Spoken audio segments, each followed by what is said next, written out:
अवगढ़, अघोर, जी। ये सब टाइटल है, पद है ना।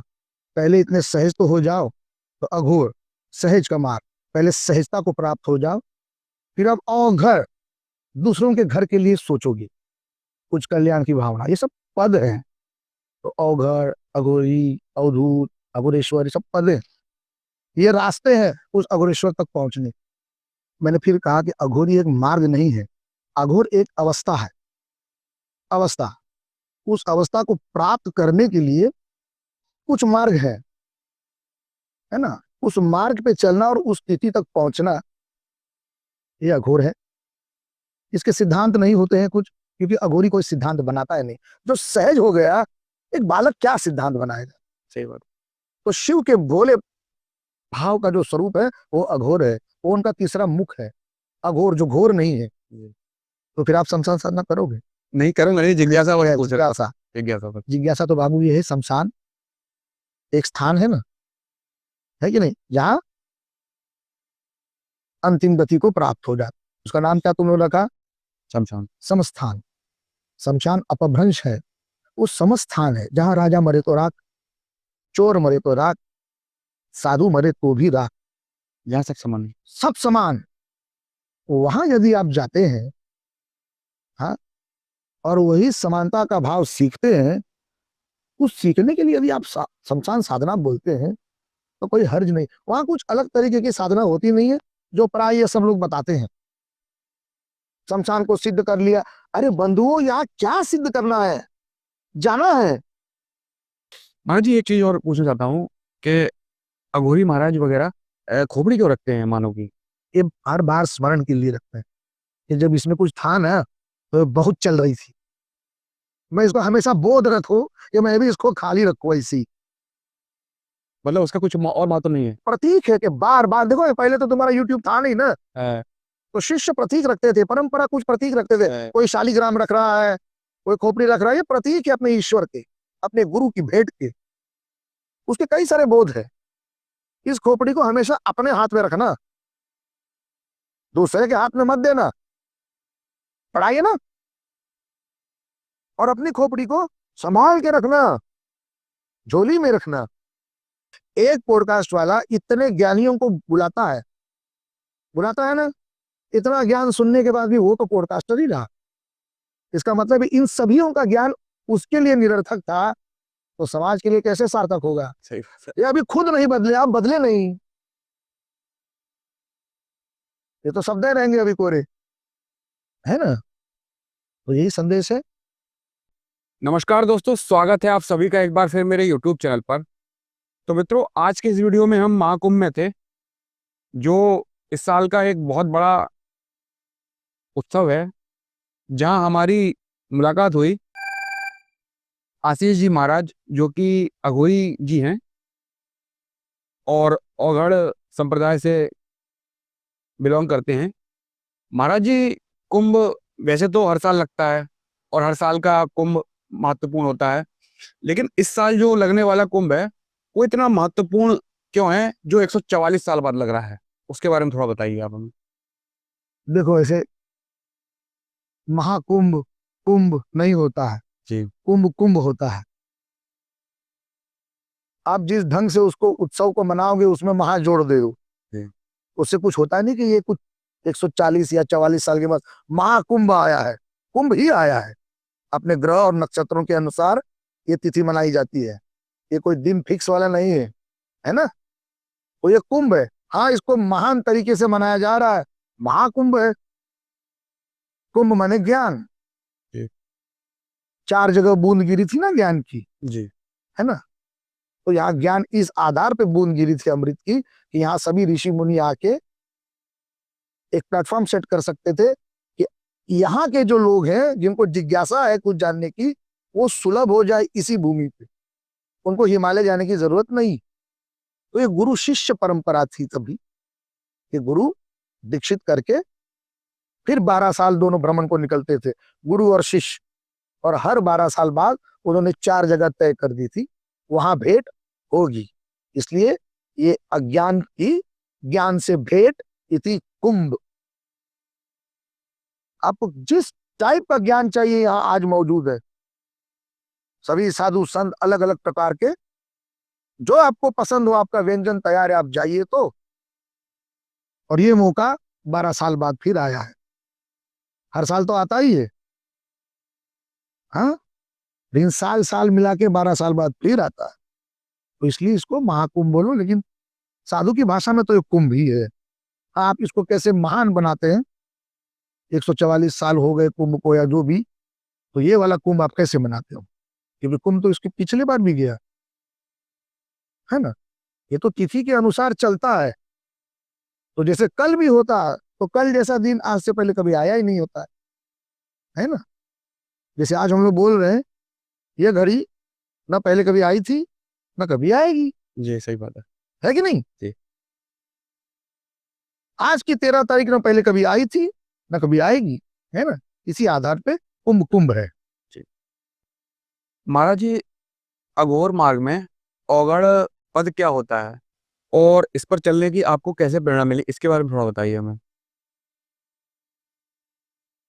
अवगढ़, अघोर, जी। ये सब टाइटल है, पद है ना। पहले इतने सहज तो हो जाओ, तो अघोर सहज का मार्ग, पहले सहजता को प्राप्त हो जाओ, फिर अब अवघड़ दूसरों के घर के लिए सोचोगे, कुछ कल्याण की भावना, ये सब पद हैं। तो अवघड़, अघोरी, अवधूत, अघोरेश्वर, ये सब पद हैं। ये रास्ते हैं उस अघोरेश्वर तक पहुंचने, है ना। और हाँ, सवाल प्रेरणा, तो प्रेरणा तो कई सारे जवाब दे सकता हूँ कि कोई एक प्रेरणा नहीं होती। प्रेरणाओं से प्रेरणा जुड़ती है और आदमी सफर चलता रहता है, और जहाँ सभी सवालों का अंत हो जाता है वहां रुक जाता है। तो मैं कोई एक ऐसी प्रेरणा तो बोल नहीं सकता कि मैं इस प्रेरणा के कारण इस पंथ में आया। जी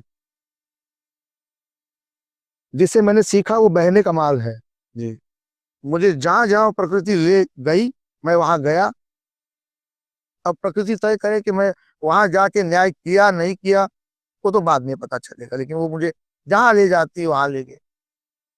उन्होंने साधु के पास दिया, मेरे परम पूज्य गुरुदेव के पास पहुंचाया, मैं वहां गया। ये प्रश्न का उत्तर तो मेरा यही है। मैं कोई लंबी कहानी नहीं बताऊंगा कि मेरे माँ के सपने में भगवान आए और बोले कि तुझे एक पुत्र होगा, हाँ, फिर वो साधु बनेगा। ये कहानियां नहीं, कहानियां कुछ जीवन की हैं, और जीवन काफी लंबा है। तो प्रमाण यही है कि मैं अभी जिस भेष में हूँ उसी में आ गया। कभी यहाँ था जहाँ आप बैठ, आपके यहाँ गुरु थे। प्रयास, गुरु गुरु बनाता है, गुरु शिष्य नहीं बनाता। सही बात। लेकिन शिष्य को गर्व होना चाहिए कि मैं गुरु का क्या बन गया, शीश बन गया। ये बड़ा टाइटल है, गुरु का शीश बनना है, गुरु का नौकर नहीं बनना है। महाराज जी, अघोरी मार्ग के मुख्य सिद्धांत और उद्देश्य क्या होते हैं, इसके बारे में थोड़ा बताइए। मैंने फिर कहा कि अघोरी एक मार्ग नहीं है, अघोर एक अवस्था है। अवस्था, उस अवस्था को प्राप्त करने के लिए कुछ मार्ग है ना। उस मार्ग पे चलना और उस तिथि तक पहुंचना, ये अघोर है। इसके सिद्धांत नहीं होते हैं कुछ, क्योंकि अघोरी कोई सिद्धांत बनाता है नहीं। जो सहज हो गया, एक बालक क्या सिद्धांत बनाएगा। सही बात। तो शिव के भोले भाव का जो स्वरूप है वो अघोर है। वो उनका तीसरा मुख है, अघोर जो घोर नहीं है। उनके 5 मुख है। 4 के बारे में मैं नहीं जानता, क्योंकि मेरा मार्ग नहीं। जिस मार्ग पे मैं चला वो उनका भोलेनाथ का स्वरूप है ना। तो बस ये कोई सिद्धांत बनाता नहीं है, लेकिन हाँ, इनके एक सिद्धांत को बोलता हूँ, ये गुरु के साथ रहना पड़ेगा। सही बात। आप ऑनलाइन और इस पे ये नहीं चलेगा। आज की युग की बात कर रहा हूँ ना। राम के गुरु थे, कृष्ण के गुरु थे। आज क्या हो गया कि आप लोगों को मीडिया के जरिए कुछ बताया जाता है और आप उसको यकीन कर देते हो। आपके ही शास्त्र कहते हैं, आंखों देखी काने सुनी, मानना नहीं चाहिए, अपने विवेक से जानना चाहिए। फिर आपको जो मीडिया बताती है आप वही करते हो। आपसे कितना सारा पाप हो गया है, ज्ञात अज्ञात। अज्ञान के कारण ये तुमको पता नहीं है, इसका भुगतान तो सब लोग भोग रहे। आज सभी कह रहे मैं दुखी हूं, क्योंकि किसी का सुन के इतना अपराध कर दिए हो चर्चा करके इधर उधर। यही समय अपने विकास में आप लगा सकते थे ना। तो गौर एक बालक की स्थिति है, वहां कोई सिद्धांत नहीं होता, लेकिन एक बालक जैसे अपने माँ के साथ रहता है, वैसे एक शिष्य को गुरु के साथ रहना पड़ेगा, तभी उस सहजता के मार्ग को जानेगा। जो पहुंचा है वही ना पहुंचाएगा, जो केवल बताया है वो नहीं पहुंचा सकता, जो पहुंचा है वही। सही। महाराज जी, आजकल पॉडकास्टों का दौर है, उसमें अघोरी महाराजों से कई कहानियां बताई जाती हैं, तंत्र क्रियाएं बताई जाती हैं। आपके हिसाब से उसमें कितनी सच्चाई है? पूरा झूठ। तंत्र का मतलब होता है सिस्टम, ना कि नींबू मिर्ची, है ना। आपके पास तो है ना प्रजातंत्र, ये क्या चलता है, देश किस पे चलता है? प्रजातंत्र पे? तो क्या तंत्र है? नहीं। है ना। लेकिन इस तंत्र को यदि आप समझ गए, तंत्र माने सिस्टम, तो आप भी इस देश को चला सकते हैं। सिस्टम माने तंत्र। इन ये जो लोग आते हैं वो फिर, और पॉडकास्ट वालों को तो मैं खास करके बोलता हूँ, जी। एक तो मीडिया ने हमको ऐसे ही बर्बाद कर दिया है, ठीक। सच की केवल आवाज उठाना, उसके ऊपर फिर फॉलो करके उस तक सच्चाई तक पहुंचना, ये काम तो मीडिया करती नहीं है। जब किसी पे आरोप लगाते हो जरूर लगाइए, लेकिन जब वो निर्देश छूटता है उसके ऊपर भी बोलना चाहिए। मीडिया ने अपना आखिरी दायित्व निभाना चाहिए, है ना। ये काम मीडिया नहीं करती, तो पॉडकास्ट वाले भी यही कर रहे हैं। क्या आप जानते हैं कि आपने जिसको बुलाया है उसके ज्ञान से कुछ कल्याण होगा, इस देश का विकास होगा? क्योंकि उनको पता नहीं कि पॉडकास्ट के जरिए कितने लोग इसको देखेंगे, कितने लोग उसको मानेंगे, फॉलो करेंगे। फॉलो करेंगे। और ये देश फॉलोवर का है, आंख मूंद के चलने वालों का देश है ये। जाइए किसी गुरु के पास, जब तक समय नहीं बिताएंगे आप क्या इतना सारा जानकारी ले रहे हैं? आप गृहस्थ है तो आप गृहस्थी का ज्ञान लीजिए ना। आपको उस फील्ड में जाना है तो देखिए जरूर, और सभी भेद का ज्ञान बताते हैं। वही आके ये नहीं बोलता कि सब ठीक है, सब तो ठीक ही है, और क्या बताना। सही। एक तरफ बोलते हैं ग्रह करते हैं, एक तरफ बोलते हैं कि तंत्र करता है। यदि तंत्र है तो सभी तांत्रिकों से मैं बोलता हूं, आपको भारत सरकार से जितना पैसा चाहिए मैं दिलवा देता हूं, है ना। मेरे देश का बहुत खर्चा हो रहा है, वो आतंकवादियों को अपने तंत्र क्रिया से मार दे, यही बैठ बैठ देश के काम आ जाएंगे। और सबके शरीर में भूत आ रहे हैं, भगवान किसी में नहीं आ रहा है, और जो भगवान आ रहा है वो मंगल को आ रहा है, फिर बाद में आ नहीं रहा है। उस परमात्मा को उतारने के लिए पात्र कितना बड़ा चाहिए। एक मेहमान आता है तो हम अपना घर साफ करते हैं, बल्लू करते हैं ना, उसको उतारना बड़ा काम। तो। और ये कहाँ से आजकल चल रहा है, सवारी आती है, फिर मन की बातें बोलते हैं कुछ लोग, दूसरे के मन में क्या है ये बोल के क्या करोगे बाबू। एक तरफ कहते हो तो उसके इच्छा के बगैर पत्ता तक नहीं हिलता, ये आप क्या कर रहे हैं? भगवान की बात करने के लिए तुमको आनंद आना चाहिए, भगवान की बात करने के लिए तुम पैसे ले रहे हो। सही, अगर भगवान के मार्ग में हो तो उसकी बातें करने के लिए आनंद आनंद। मैं तो चाहता हूँ 1 लाख नहीं, तुम्हारी भीड़ लग गए 10 लाख, अच्छा लगेगा, लेकिन तुम आनंद से कथा बोल के फिर वहां से चले जाना चाहिए। भगवान की बात बोलने में आनंद आना चाहिए, हाँ? सही बात है। और कथाकारों को फिर आप लोगों ने संतों की पदवी दी है, तो क्या किया जाए। महाराज जी, मैंने श्मशान साधना के बारे में बहुत सुना है। कृपया आप मुझे बताइए कि क्या है और इसमें आपका अनुभव कैसा था?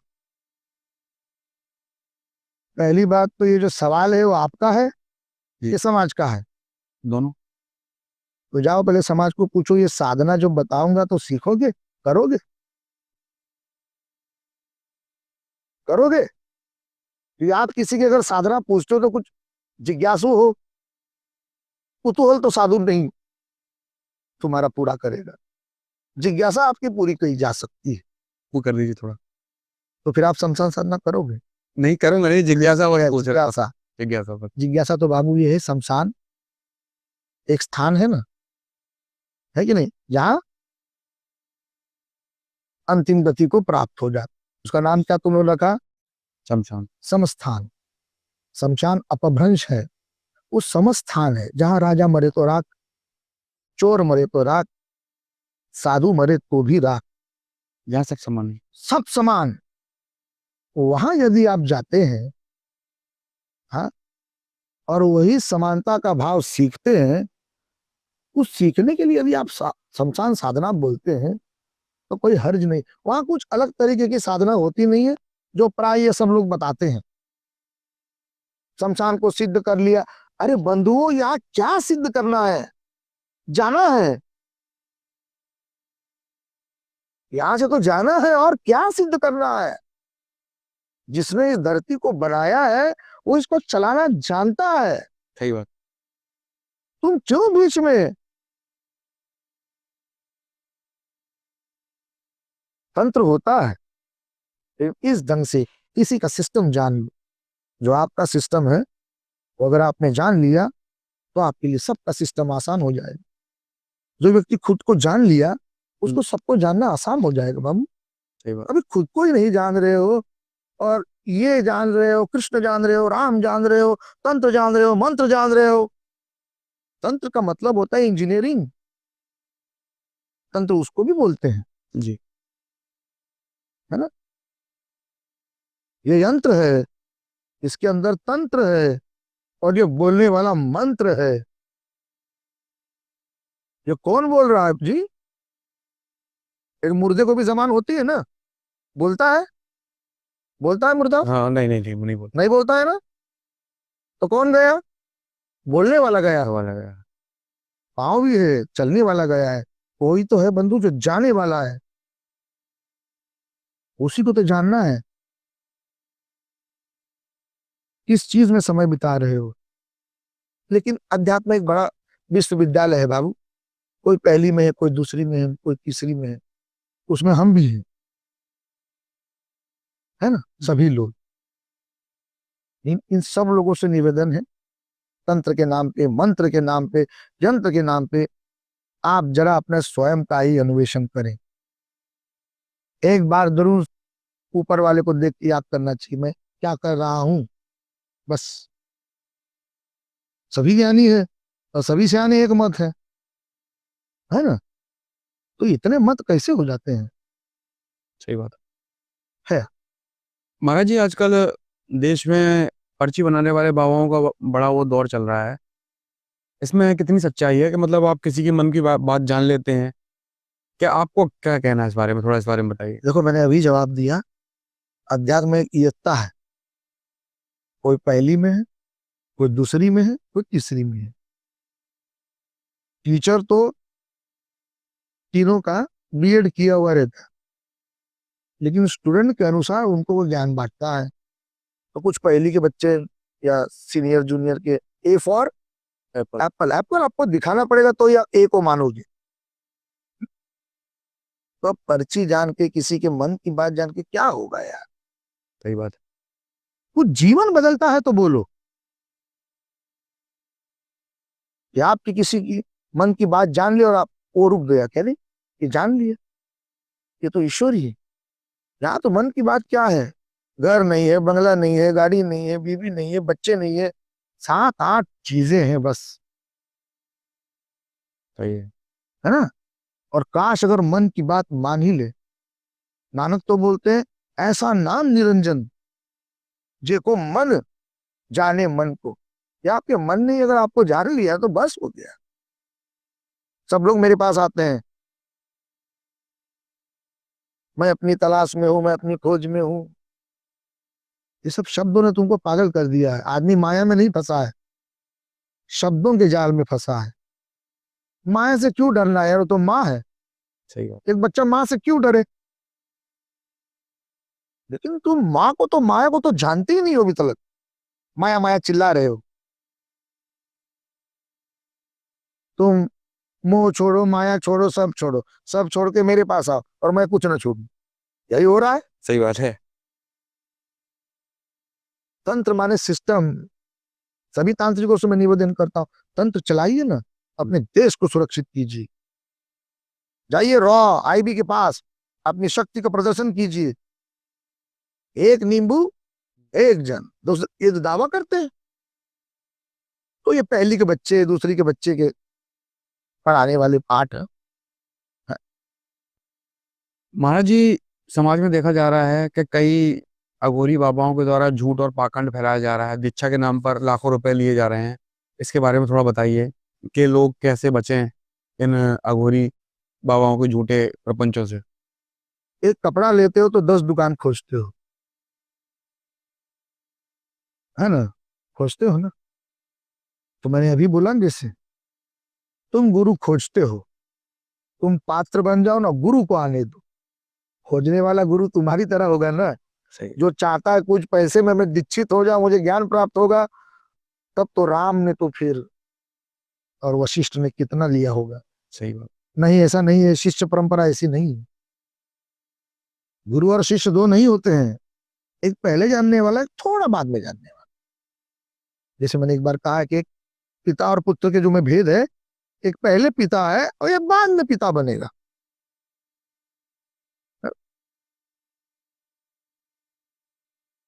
सही बात है। बात सही है ना?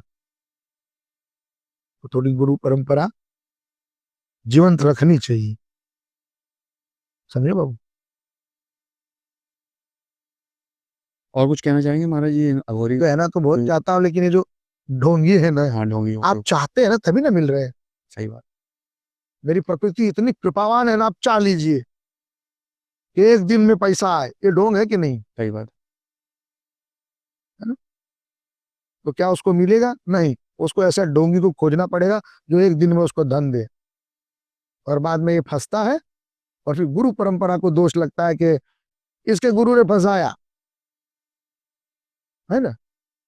तो ये पाखंडी पहले भी थे, अभी भी हैं, बाद में भी रहेंगे, है ना? खोटा सिक्का पहले भी था, आज भी है, कल भी रहेगा।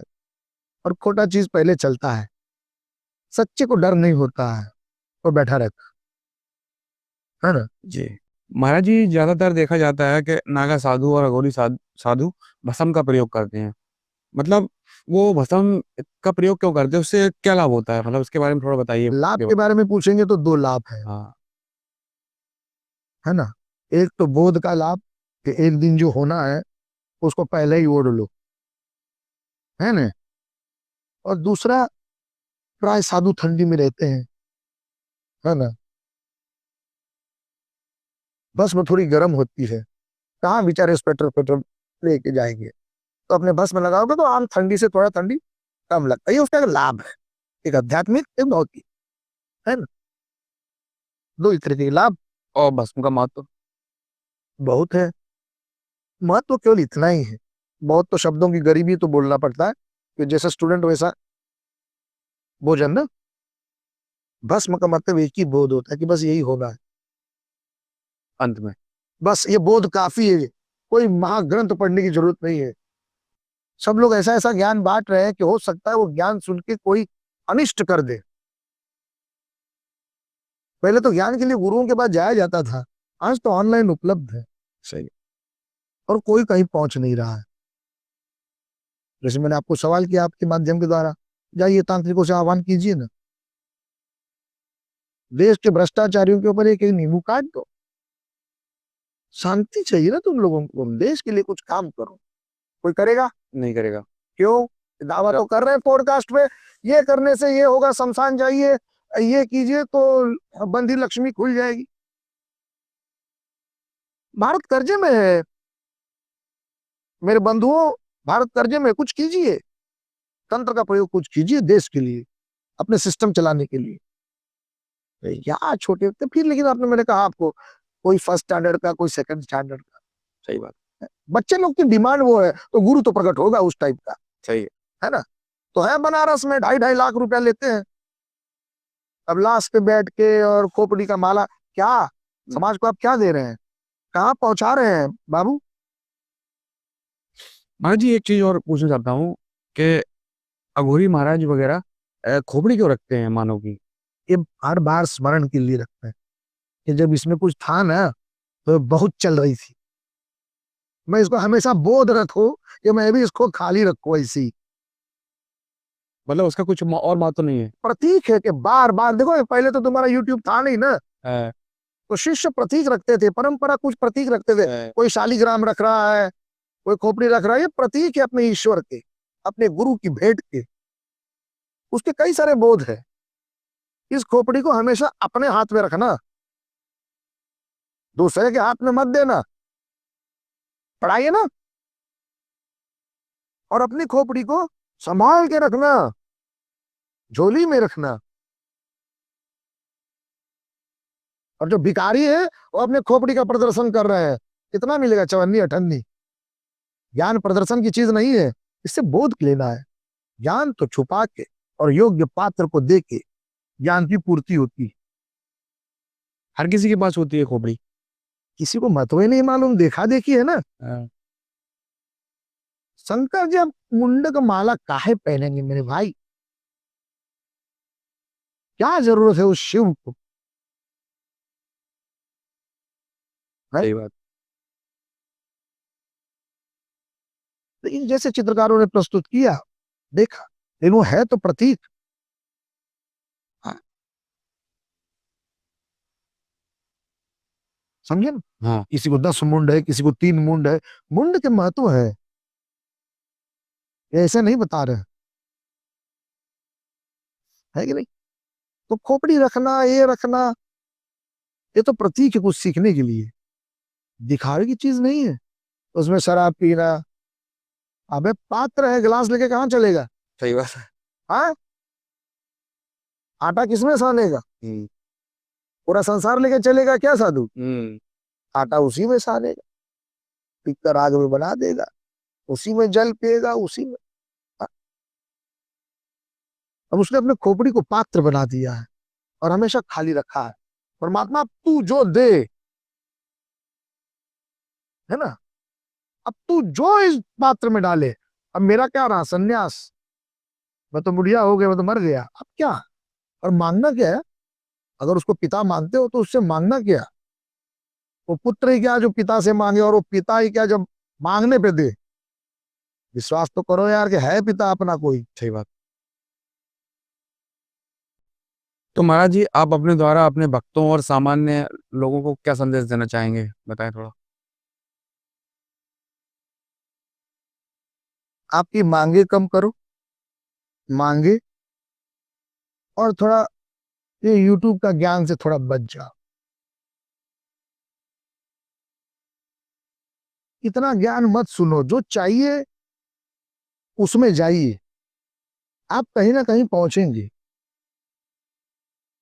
एक पॉडकास्ट वाला, आपको बुरा लगेगा आपके बारे में बोल रहा हूं, एक पॉडकास्ट वाला इतने ज्ञानियों को बुलाता है ना, इतना ज्ञान सुनने के बाद भी वो तो पॉडकास्टर ही रहा।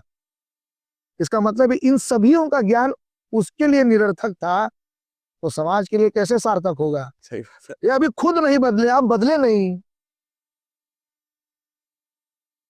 ये तो शब्द रहेंगे अभी कोरे, है ना? तो यही संदेश है, थोड़ा अपने विवेक का इस्तेमाल कीजिए। और यहाँ सब अच्छा है ना? आप दो तरीके से जी सकते हैं, या तो अपने मैं से या अपने तू से। मैं थोड़ा कठिन का मार्ग है, साधक का मार्ग है।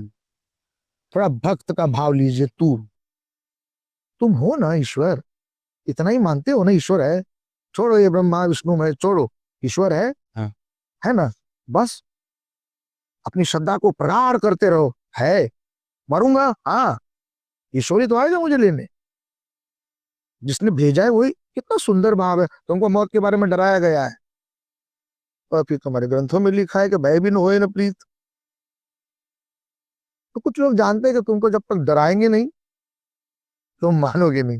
ये बात है, ये काम माँ भी करती है। इन माँ माँ होती है, उसमें उसका जोर यही होता है कि बच्चा आगे बढ़े। और ये डर है एक शिक्षक का, वो वही के वही डरा हुआ है बच्चा। बच्चा अपने गुरु को कभी मां मान ही नहीं सकता स्कूल का, काश वो मान ले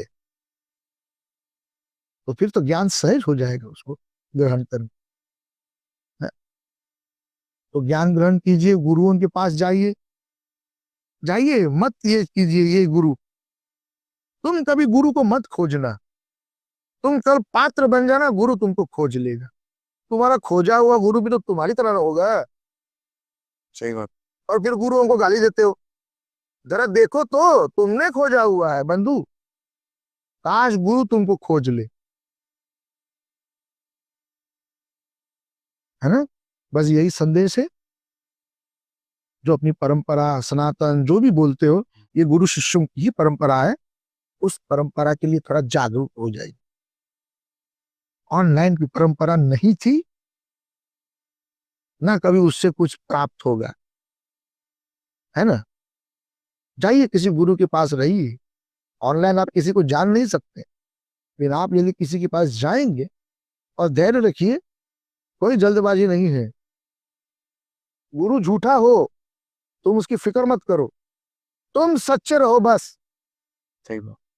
ये संत कहते हैं कि गुरु की करनी गुरु जाने, चेला की करनी चेला। अरे पागल, खाओगे तुम और शौच कोई दूसरा नहीं करेगा, सही बात है ना। महाराज जी, आजकल सनातन धर्म में गौ सेवा सबसे ऊपर है। क्या आपको लगता है शासन और लोगों के द्वारा ठीक से गौ सेवा की जा रही है? वो तो आपको पहले शासन से पूछ लेना चाहिए हम्म। और हर गौशाला में विजिट करना चाहिए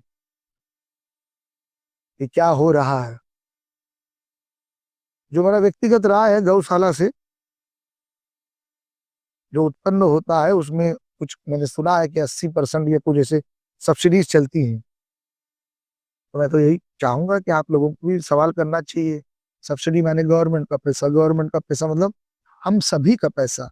अपना पैसा कहाँ लग रहा है ये अपने को जानकारी होनी चाहिए, है ना बाबू। तो गौशाला का पहले जाके इनको प्रयोजन पूछना चाहिए। गौशाला का मतलब क्या? गौओं को पालना पोषण करना बहुत अच्छी बात है। इन बंधु जब तुम नहीं थे तब भी गौएं थी और काफी अच्छी परमात्मा उनकी सेवा करता था। आज करनी पड़ रही है मतलब तुम्हारे ही कुछ कारण की वजह से गौओं का यह हाल है। हम्म।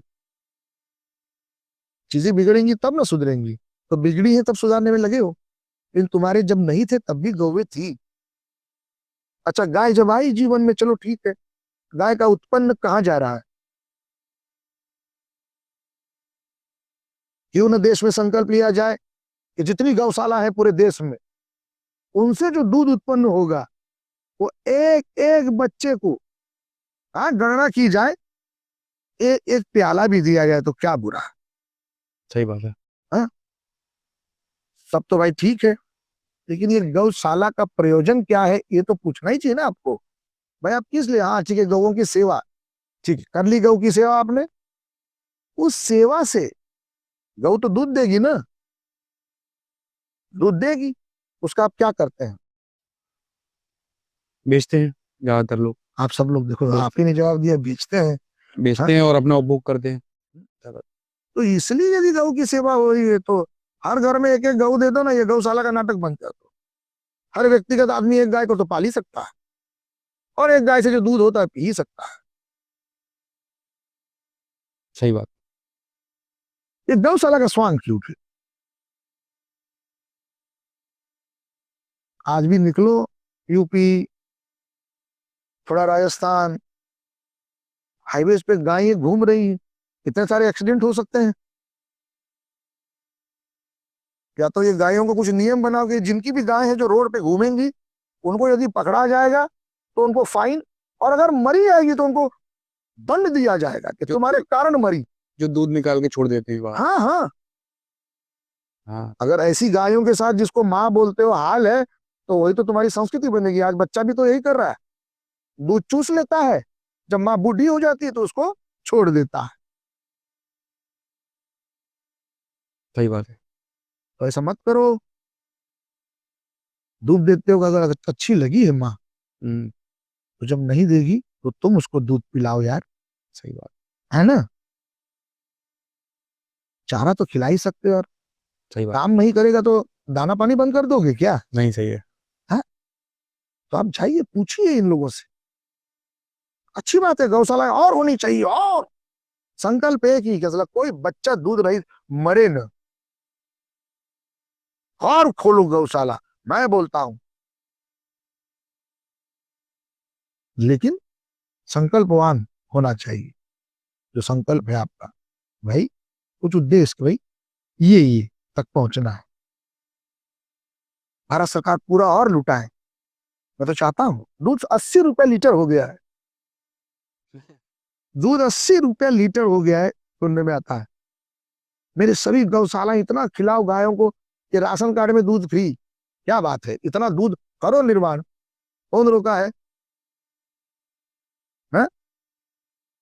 चलिए महाराज जी, समय देने के लिए आपका बहुत बहुत धन्यवाद। आपका भी। जय महाकाल।